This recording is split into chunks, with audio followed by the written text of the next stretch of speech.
شب آوارگی کے اس ایپیسوڈ میں آپ کا استقبال ہے۔ میں ہوں آپ کا دوست رضی شہاب۔ ساتھیو، آئیے آج ہم اور آپ ایک سبق آموز عربی قصہ سنتے ہیں۔ ایک دفعہ کا ذکر ہے، ایک نوجوان تھا جس کی زندگی اس کی پیدائش کے دن سے ہی دکھوں سے بھری ہوئی تھی۔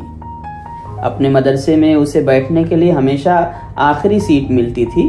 لکھتے ہوئے اس کا قلم ہمیشہ ٹوٹ جاتا تھا۔ فٹ بال کے کھیل میں کوئی بھی ٹیم اسے اپنے ساتھ کھیل میں شامل کرنے پر راضی نہ ہوتی تھی۔ وہ چلتے ہوئے اپنے جوتوں کے تسمے پر اپنا پاؤں آنے سے پھسل کر گر جاتا تھا۔ کوئی بھی لڑکی اس کی طرف نہ دیکھتی تھی، لیکن جب وہ خود کسی لڑکی کو دیکھتا تھا تو وہ اپنے دل کی انتہائی تیز ہوتی ہوئی دھڑکن سن سکتا تھا۔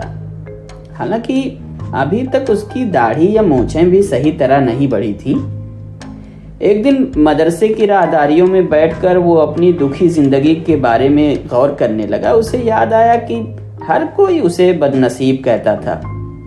بالآخر اس نے اپنے اچھے نصیب کو تلاش کرنے کا فیصلہ کیا جو اس کی زندگی بدل دے اور اسے مصیبتوں سے نکال سکے۔ اس نے چاروں طرف دیکھا، میز کے نیچے بکھرے سامانوں میں، باورچی خانے کے برتنوں کے درمیان اور الماری میں اپنے کپڑوں کے درمیان، ہر جگہ دیکھا اور بدقسمتی سے اسے کوئی نصیب نہیں ملا۔ نصیب کی تلاش میں وہ ادھر ادھر مارا مارا پھرتا رہا اور لوگوں سے پوچھنا شروع کر دیا۔ آخرکار اس نے سوچا کہ مجھے نصیب کی تلاش میں سفر کرتے ہوئے دنیا کے آخری کونے تک پہنچ جانا چاہیے۔ وہ غصے سے پاؤں کو زور زور سے زمین پر پٹکتے ہوئے دن رات پیدل چلتا رہا اور منزلوں پر منزلیں طے کرتا گیا، مگر اس کا نصیب اسے کہیں نہ مل سکا۔ چلتے چلتے وہ ایک بہت بڑے گھنے جنگل تک جا پہنچا۔ جنگل کے داخلی رستے پر ایک تنگ و تاریک دہانہ تھا۔ اس تنگ راہداری کو عبور کر کے ہی کوئی اس جنگل میں داخل ہو سکتا تھا۔ اسے محسوس ہوا کہ اس دہانے پر کوئی چھوٹی اور بھدی سی چیز پڑی ہوئی ہے۔ اس نے قریب جا کر غور سے دیکھا تو جیسے ہڈیوں سے لپٹی ہوئی کوئی گندی کھال تھی۔ وہ اور قریب ہوا تو اسے کھال اور ہڈیوں کا مجموعہ سانس لیتا ہوا دکھائی دیا۔ اس نے دیکھا کہ وہ کھال جگہ جگہ سے دھوپ کی حدت سے جھلس گئی تھی۔ یہ ایک بھیڑیا تھا۔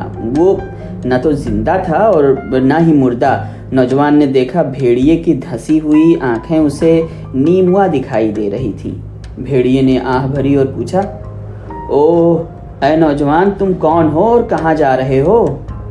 نوجوان نے جواب دیا، میں اپنی قسمت، اپنا نصیب تلاش کر رہا ہوں، اور تم؟ بھیڑیے نے کہا، میں بھی شاید خوش قسمت تو نہیں ہوں۔